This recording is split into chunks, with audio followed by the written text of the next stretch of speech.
first month of Patreon pay. So imagine how I gotta feel handing you this type of coin, and I know that you don't even want to do this. You don't want to promote it. I had to force you here.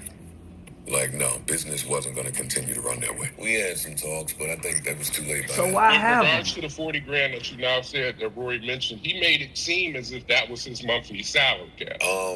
I can't speak to anything that was said in that private meeting that I wasn't there for.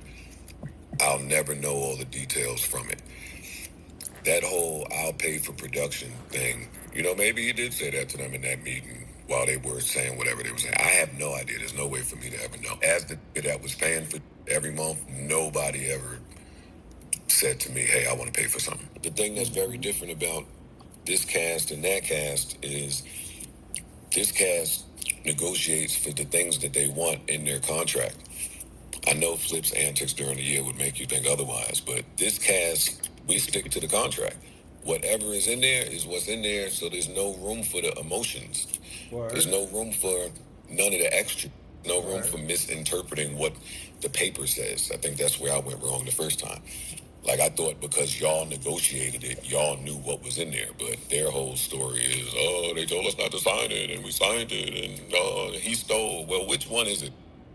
Is it I stole, or did you sign something that you shouldn't have signed? It can't be all these different things.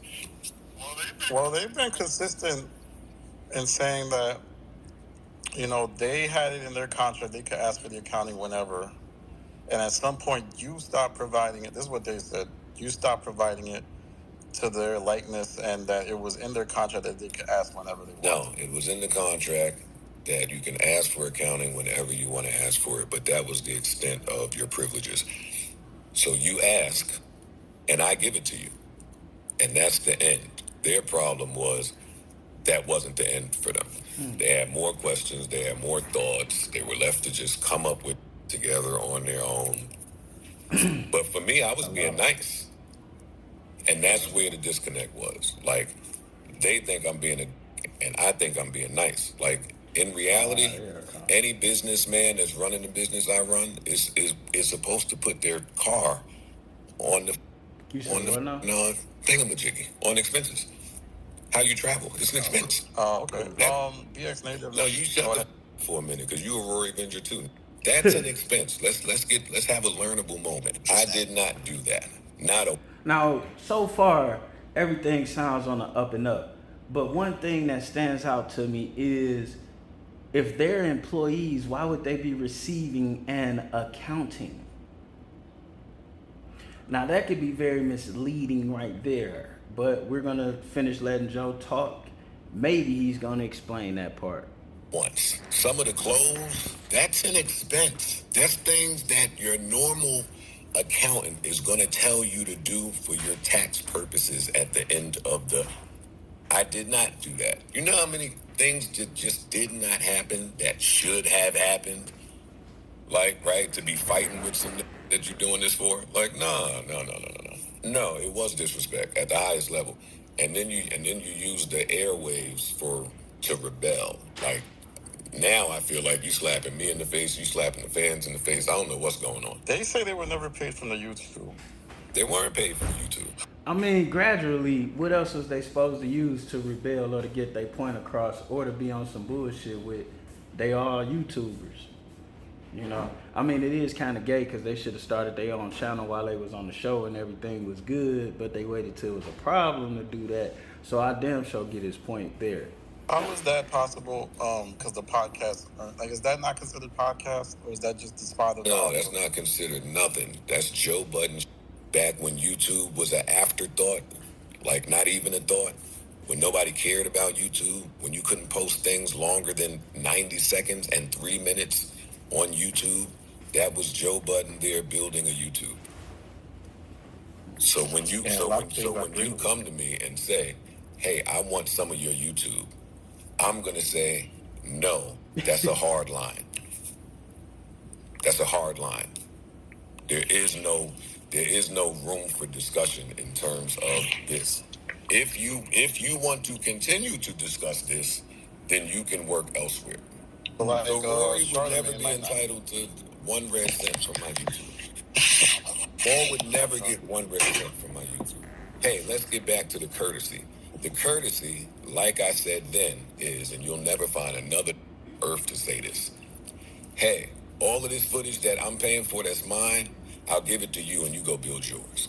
Yeah. I said that out my mouth. I said that to a friend out of my. And that's the thing. It don't get no better than that. I'm not a part of the JBP, but I've used this content too. And he ain't strike me. Matter of fact, I've used his content to build this channel.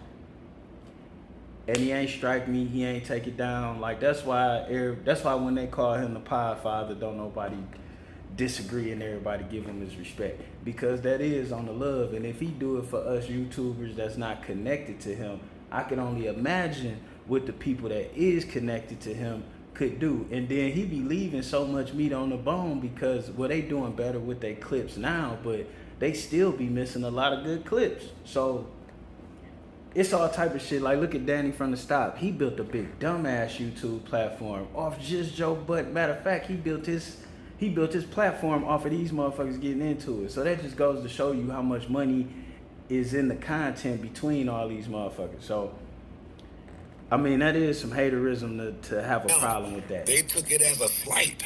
Yep. Yo, it's the same thinking. I don't stop Danny from posting clips. Right. There's Look, mad bootleggers that I don't stop from posting clips. The more clips, the better. Right. If the most popular members from the show go and start their own YouTube is as big as the world. Right. That's a fact. The more, the better. Rory, take this. I'm not gonna dove off into all of that because I see where he going with it, and then I gotta agree as being a fan of the channel. You know, to be honest with you, this shit kind of seems female for them to even have these issues. Cause for one, both of them dudes is kind of lame and corny on camera. So for them to even have a platform based on them being his friends, like that's a blessing. And then for the fans to be so true to y'all as a crew, for them to fuck with what y'all created, even though they still fucking with Joe Budden. Like, that's a blessing. So all y'all dudes got an easy ride to the heavens, pretty much. So I don't understand what the whole argument of beefing or somebody stole this or somebody stole that. If I'm making nothing and my friend starts something and that turns into $40,000 a month for me, him making another 50 or 60 or whatever the fuck somewhere else has nothing to do with me. I'm gonna be appreciative of my 40. And if you guys wasn't appreciative of your 40, why did y'all sit on them couches for all them years? Because obviously there's other places that would have paid y'all since y'all in such high demand as you try to make it seem. But I ain't here to slander or knock nobody. I guess I'm on Joe's side on this one. We out.